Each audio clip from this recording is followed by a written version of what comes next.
Welcome to untold history Telugu channel. మా ఛానల్ని subscribe చేయండి, షేర్ చేయండి, అలాగే బెల్ ఐకాన్ని ప్రెస్ చేయండి. దానివల్ల మా లేటెస్ట్ వీడియోస్ అప్లోడ్ చేసిన వెంటనే మీకు చేరుతాయి. భారతదేశానికి సంబంధించిన 25 ఆసక్తికరమైన విషయాలను గురించి నేను ఈ వీడియోలో మీకు చెప్తాను. భారతదేశం మహోన్నత దేశం. ఏ దేశానికి తీసిపోని చరిత్ర కలిగి ఉన్న దేశం. తరతరాల సాంప్రదాయాన్ని వదలకుండానే అభివృద్ధి చెందిన దేశాల సరసన చేరుతున్న దేశం. ఎన్నో ప్రత్యేకతలు కలిగి ఉన్న దేశం. ప్రపంచాన్ని మార్చిన ఎన్నో ఇన్వెన్షన్స్ ఇక్కడ జరిగాయి. అందులో వరుసగా మొదటిది, ప్రపంచాన్ని మలుపు తిప్పిన ఐన్స్టీన్ తన పరిశోధనలన్నీ గణిత శాస్త్రం ద్వారానే చేశాడు. కానీ అతను ఉపయోగించిన జీరో మాత్రం మన భారతదేశంలో కనుగొనబడింది. గణిత శాస్త్రంలో భారతదేశం పాశ్చాత్య దేశాల కంటే ఎంతో ముందుంటుంది. 3వ శతాబ్దం నాటికే సున్నాను ఉపయోగించడం భారతీయులకు తెలుసు. అంతకు క్రితం సున్నా ఉపయోగించాల్సిన చోట ఖాళీగా వదిలేసేది ప్రపంచం. కానీ భారతీయులు అలా వదిలేయకుండా అక్కడ సున్నాను చేర్చి శూన్యం అన్న భావనకు ఒక రూపాన్ని ఇచ్చి ప్రపంచ గణిత శాస్త్రాన్ని మరో దిశకు తీసుకువెళ్లారు. రెండోది, కాటన్ కల్టివేషన్. క్రీస్తుపూర్వం 3000 ఏళ్లకు క్రితం నుండి భారత్కి పత్తి పండించడం తెలుసు. ప్రస్తుతం ఇండియా పత్తి పండించడంలో నెంబర్ 1 స్థానం వైపుగా దూసుకుపోతోంది.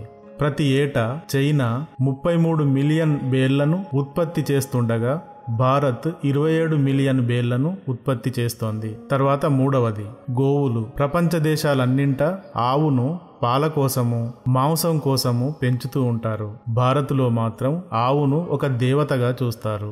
ఆవులోనే సకల దేవతలు ఉంటారని పురాణాలు చెప్తాయి. ఆవు పాదాలలో పితృదేవతలు, అడుగులలో ఆకాశగంగ, స్తనాలలో చతుర్వేదాలు, పాలు, పంచామృతాలు, కడుపులో కైలాసం. ఇలా ఒక్కో భాగం ఒక్కో దేవతకు నివాసంగా ఉంటుందంటారు. అందుకని ఆవును పూజిస్తారు.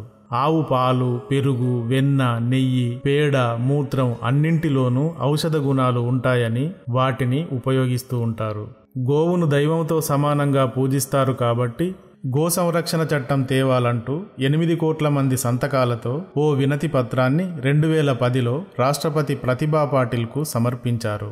తర్వాత నాల్గవది, మనిషి తన భావాలను ఇతరులకు తెలుపడానికి, ఇతరుల భావాలను తాను తెలుసుకోవడానికి ఉపయోగించుకునే మాధ్యమమే భాష.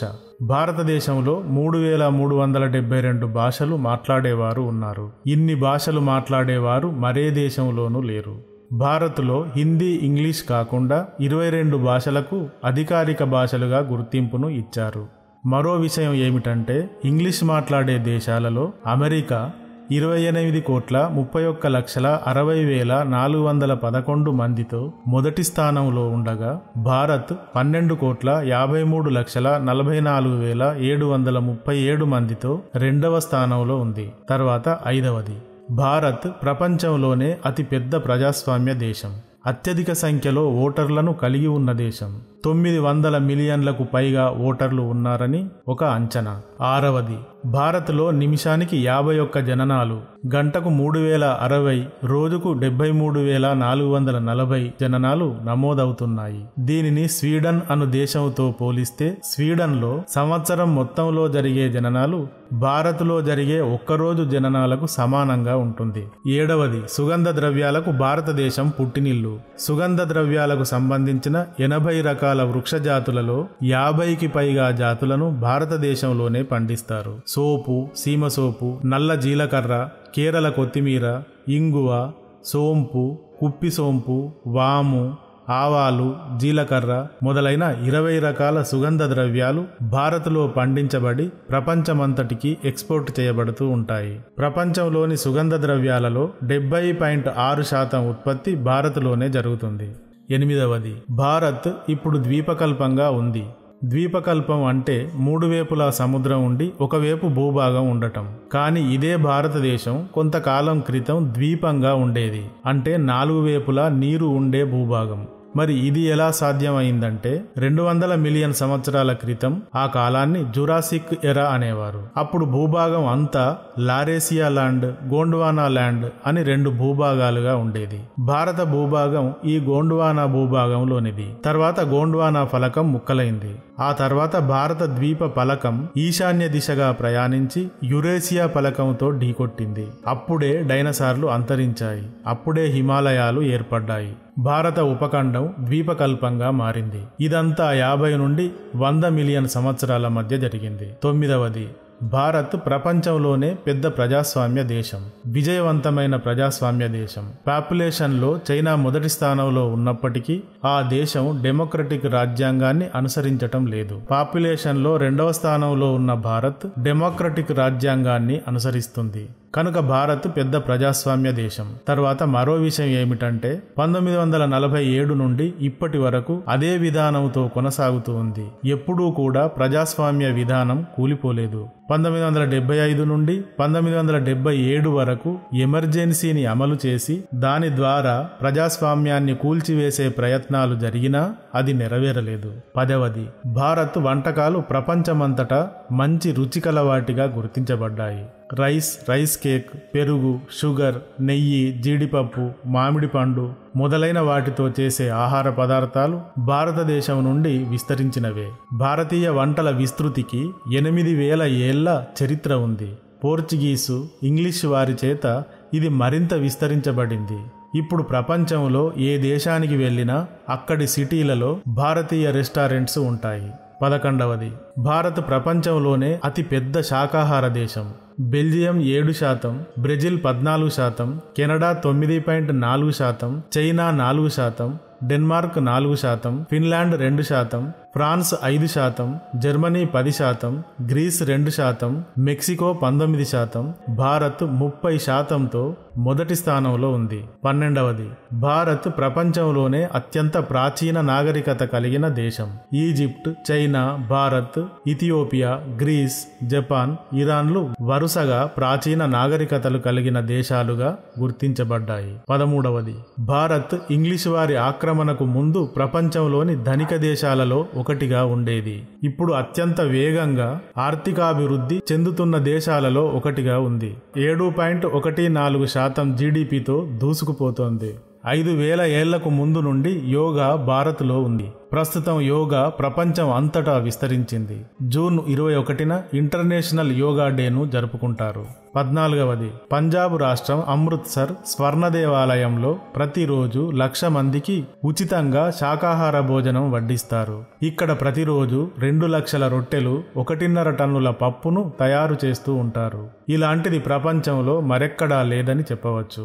15వది, భారత్ నుండి $415 మిలియన్ విలువైన కత్తిరించబడిన జుట్టు విదేశాలకు ఎగుమతి చేయబడుతోంది.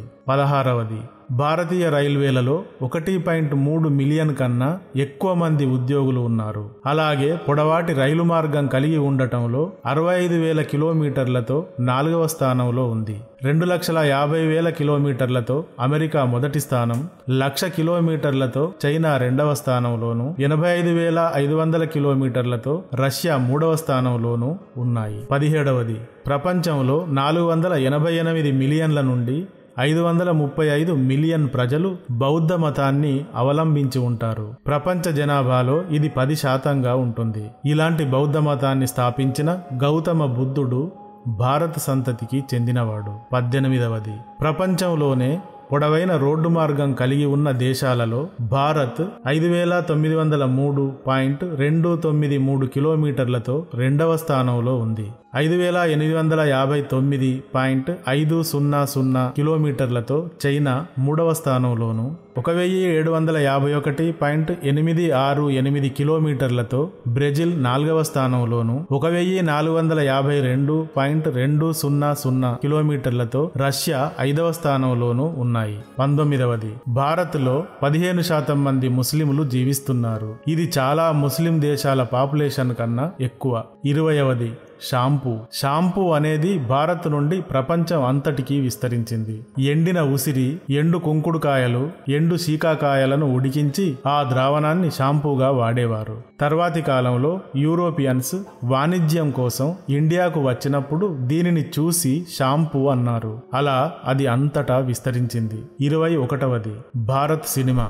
సినిమా నిర్మాణ రంగంలో 1986 సినిమాలతో భారత్ మొదటి స్థానంలోను, 997 సినిమాలతో నైజీరియా 2వ స్థానంలోను, 791 సినిమాలతో అమెరికా 3వ స్థానంలోను, 686 సినిమాలతో చైనా 4వ స్థానంలోను, 613 సినిమాలతో జపాన్ 5వ స్థానంలోను ఆయా సంవత్సరాలలో ఉన్నాయి. ప్రపంచంలోనే ఎత్తైన ప్రదేశంలో క్రికెట్ గ్రౌండ్ని కలిగి ఉన్నది భారతదేశం. హిమాచల్ ప్రదేశ్లోని సోలాన్ జిల్లాకు 45 కిలోమీటర్ల దూరంలో చాలా అందమైన ప్రదేశంలో 2250 మీటర్ల ఎత్తులో ఇది ఉంది.